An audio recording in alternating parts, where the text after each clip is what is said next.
Hi எல்லாருக்கும் வணக்கம். பிரம்ம முகூர்த்த விளக்கு ஏற்றி நான் வழிபட்டனால எனக்கு என்ன பலன் கிடைச்சதுங்கிறத உங்களோட ஷேர் பண்ணிக்கிறேன். நீங்களும் ட்ரை பண்ணுங்கள்.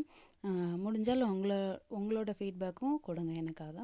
என்னோட அனுபவம் என்ன அப்படின்னா, ஃபஸ்ட் நான் 21 நாள் இந்த டைம் தான் மார்கழி 1லேருந்து ஸ்டார்ட் பண்ணேன். ஆனால் 21 நாள் விளக்கேற்றணும்னு நினச்சேன், ஆனால் முடியலை. ஏன்னா 11 நாள் விளக்கேற்றும் போதே எனக்கு உண்டானது கடவுள் கொடுத்தாரு. எப்படி அப்படின்னா, என் ஃபேமிலியில் ரொம்ப இஷ்யூனால 5 இயர்ஸாக என் ஹஸ்பண்டும் அவங்க சிஸ்டரும் பேசிக்கவே மாட்டாங்க. 2 இயர்ஸ்க்கு முன்னாடி அவங்களுக்கு மேரேஜ் ஆச்சு. அதுக்கு கூட எங்கள் ஹஸ்பண்ட் கூட்டே போக மாட்டேன்ட்டாங்க. ஏன்னா அந்தளவுக்கு கோவம் இருந்துச்சு. நிறைய இஷ்யூனால முடியவே இல்லை.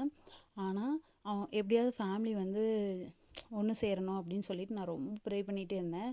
11 நாள் விளக்கு போட்டேன். 11ஆவது நாள் அன்றைக்கி ஈவினிங்கே என் ஹஸ்பண்ட் சரி ஆனால் நான் எங்கள் நாத்தனார்கிட்ட பேசிட்டு தான் இருந்தேன். இடையில நான் பேசிக்குவேன்.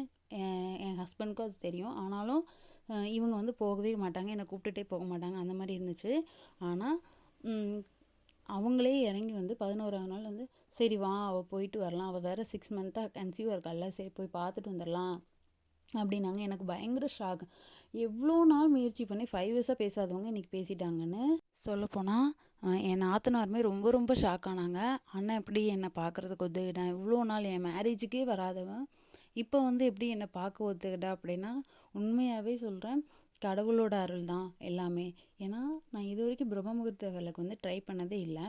நான் நிறைய வீடியோஸ் பார்த்து தான் நானுமே ட்ரை பண்ணலாம் சரின்னு பார்த்தேன். ஆனால் ஃபஸ்ட் அட்டெம்ப்ட்லேயே எனக்கு 11ஆவது நாள் அன்னைக்கே நடந்தது பயங்கரமாக ரொம்ப ரொம்ப சந்தோஷம். எனக்கு கையும் ஓடலை காலும் ஓடலை, அந்தளவுக்கு ரொம்ப சந்தோஷம்.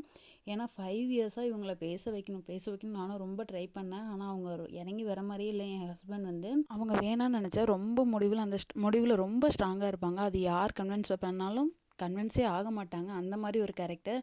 ஆனால் அவங்க இறங்கி ரொம்ப அவங்க மேரேஜுக்கே போகாமல் இருந்து இப்போ போகணும், சரி போய் பேசலாம், அவங்கள போய் பார்த்துட்டு வரலாங்கிறதே ரொம்ப ரொம்ப ரொம்ப ரொம்ப ரொம்ப எப்படி சொல்கிறது, சர்ப்ரைஸாக இருந்துச்சு.